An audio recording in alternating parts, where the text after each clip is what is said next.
Why Korea? I think before they thought it was pretty dangerous here, but I haven't experienced any danger here.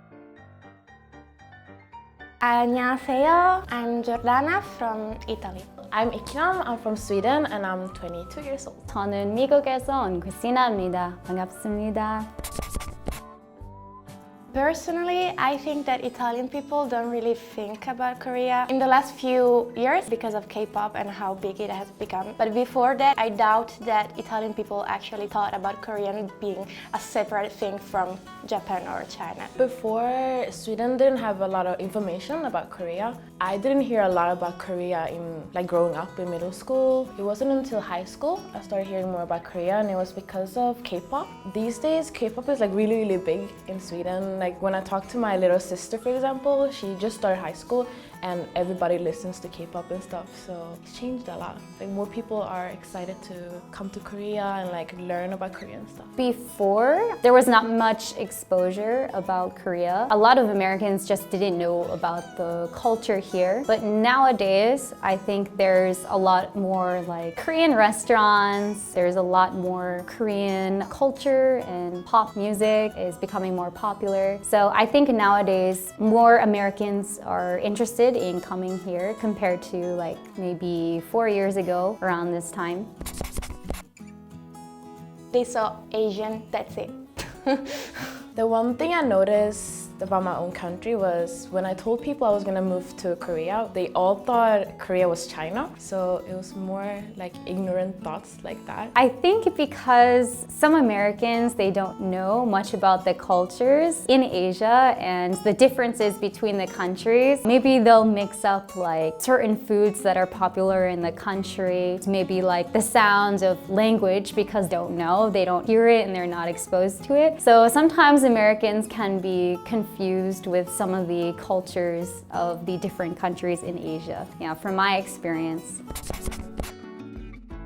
When I was around 9 years old, I started to get into anime, manga. That's Japanese, I know. But after a while, I wasn't satisfied with that, so I discovered Korean dramas, and I was amazed by it because it's very different from American TV series or Italian TV series. It's almost theatrical, the way they act and talk and the reactions and the editing. It's very pleasing to watch and very entertaining. So that's just how I discovered little by little Korea, dramas, Korean culture, and then of course K-pop.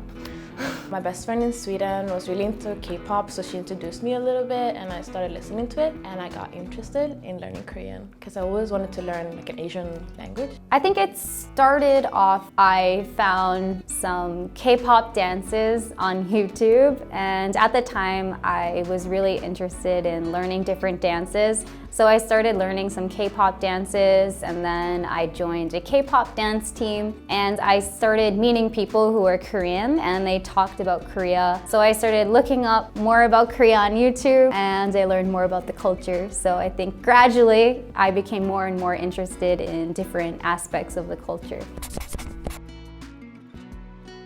Why Korea? Because actually they don't really know anything about Korea if not K-pop right now, but earlier not even that, they just didn't know really anything. No, the meaning because I came to Korea 2017, everybody thought it was gonna be war in Korea then, so it was very shaky. Everyone was like, why are you going to Korea?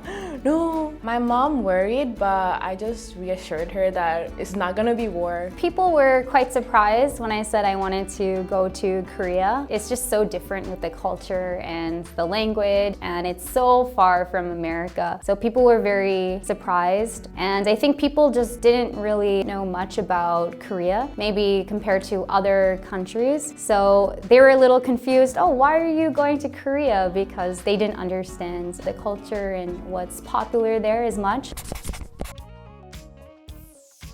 It's funny because the first time I came here, I was 15 years old. I was still into the whole K-pop dramas and things. I guess I imagine everything to be very colorful or very animated, or probably I imagine to see around me many more Asian stereotypes that K-dramas and K-TV shows and K-pop portrays to the outside world. But actually when I came here, it was pretty normal, I guess. I don't want to say it was disappointing because I still really like the culture and how people interact with others, because that's just simply very different from how in Italy it works. Just by being different, it's still very appealing to me. I didn't really have any stereotypes, like big stereotypes, because I only knew Korea through like K-pop and a little bit of drama. So I just thought everybody would have like great skin, like really fashionable, like really tall. They're just like everyday people here. So they're just like in Sweden. Is food, especially because I'm vegan, so I don't eat meat, seafood, milk, cheese, anything from an animal. So I heard that a lot of Korean food had a lot of like vegetable dishes, and so I thought I could easily be able to eat here, but it's kind of hard to eat here as a vegan. So I think that was the main misconception that I was really surprised when I came here.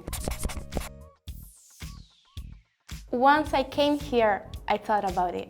A friend of mine lived here for about 8 years, and she was telling my father how sometimes there are these kind of threats that came from North Korea and things like that. And I said, threats? Like real threats about killing and missiles and boom. It was strange when I came here to see all these army men. Well, that's kind of sketchy, but I guess that I should be thankful and respect them, look up to them. Like, I think before they thought it was pretty dangerous here, but now I feel like every country thinks North Korea is like just saying threats all the time and not actually doing anything, so nobody really worries about it. I don't think people in Sweden worry that much about Korea. Like, I don't worry about it that much. Because I see my Korean friends around me, they don't worry, so I'm like, I shouldn't worry either, probably. This is something that people talk to me about. They're like, oh, aren't you a little afraid because North Korea is right up there, you know? I haven't experienced any danger here. I actually feel more safe here compared to my hometown. I think it's a very, very big misconception for sure. I definitely feel quite safe here. manners, because here it's kind of part of the culture, while in Italy it really isn't. I mean, of course there are manners and manners, but people don't really care about it that much. I guess that's one thing that I would have liked to know better before coming here, and I would have liked to grow with this idea, because in Italy really, as I said, there isn't. If I grew up with this kind of mindset, I think it would have been very helpful for my growth as a human being, I guess, towards the others and kindness and things like that. I've been taught those things, of course, but not everybody in Italy has been taught those things. Our cafes in Sweden are so boring. Korean cafes are so, like, they have so many different themes. That's one thing I want to bring to Sweden. Convenience of transportation. I always had to drive my car everywhere. Even like their transportation was very slow and it was very expensive. So paying for gas, and then every time you had to transfer, you had to pay again. So I think just the convenience of traveling makes life so much more easier here, and I can experience a lot more in one day compared to in my home country. Okay, so today I talked about some common misconceptions that foreigners have. Subscribe, like the video, and please come back for more. Bye!